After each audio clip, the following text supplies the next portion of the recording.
The American Revolution is often remembered as a clean moral struggle, liberty versus empire. That version is comforting but incomplete. What actually unfolded was a hard geopolitical contest in which American independence was achieved inside a broader Anglo-French rivalry. France paid the decisive price, not out of devotion to liberty, but out of hostility towards Great Britain, and that price ultimately destroyed the French state itself. From the beginning, the American Rebellion was an opportunity for France. Still reeling from defeat in the 7 Years' War, French leaders saw a chance to weaken Britain by supporting its colonial enemies. As Foreign Minister Charles Gravier, Comte de Vergennes, understood, the internal politics of the colonies mattered far less than the strategic outcome. Under Louis XVI, an absolute monarchy financed a colonial rebellion not to spread republicanism but to damage British power. French support was decisive.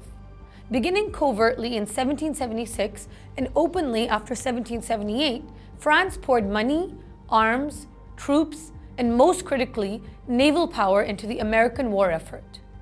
By the war's end, France had spent roughly 1.3 billion livres, much of it borrowed. The final British defeat at Yorktown in 1781 was possible only because French fleets blocked British escape and resupply. Without France, American independence would almost certainly have failed. Britain did not accept this quietly. Once France entered the war, Britain applied sustained economic and naval pressure designed to make French intervention as costly as possible.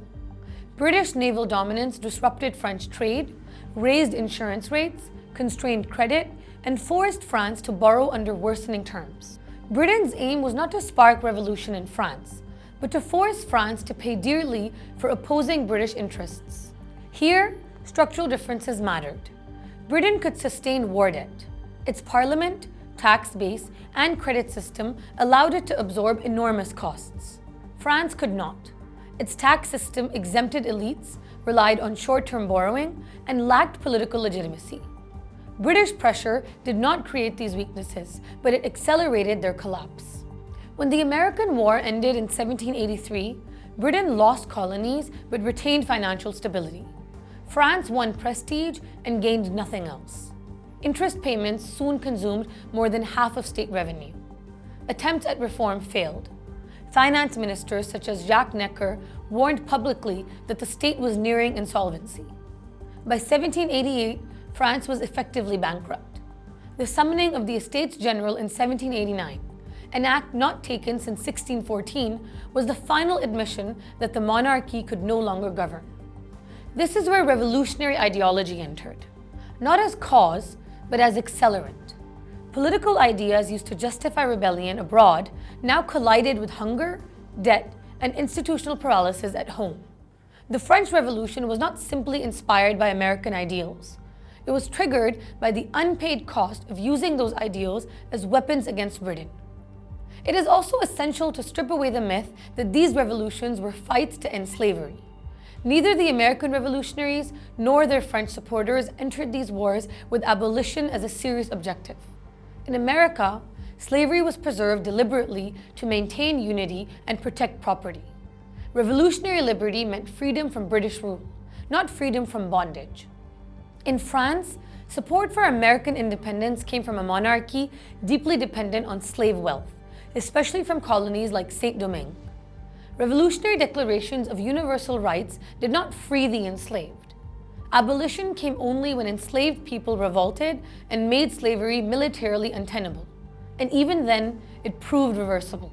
Under Napoleon Bonaparte, slavery was restored when the state believed it could again control colonial labor. What later generations often celebrate as revolutionary abolition was in reality a post-war moral reframing, an effort to humanize violence and give ethical closure to wars driven by empire and debt. American leaders were not absent from revolutionary France, but their involvement was limited. Thomas Paine physically participated in the French Revolution and sat in the National Convention. Thomas Jefferson, as American minister in Paris, witnessed the early stages and believed reform inevitable. Others, including George Washington, became symbolic icons but avoided direct involvement. When the French Revolution radicalized, the United States did not support it. This restraint was shaped not only by caution, but by the clear threat of renewed war with Great Britain. Britain remained the dominant Atlantic naval power, while the United States was militarily and financially fragile. Any visible alignment with revolutionary France, or even active support for the collapsing French monarchy, risked British retaliation through blockade, trade disruption, or war. No formal British warning was necessary.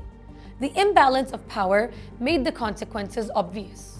Neutrality, formalized in 1793, was less a moral stance than a survival strategy. In the end, this was not a story of shared ideals triumphing together.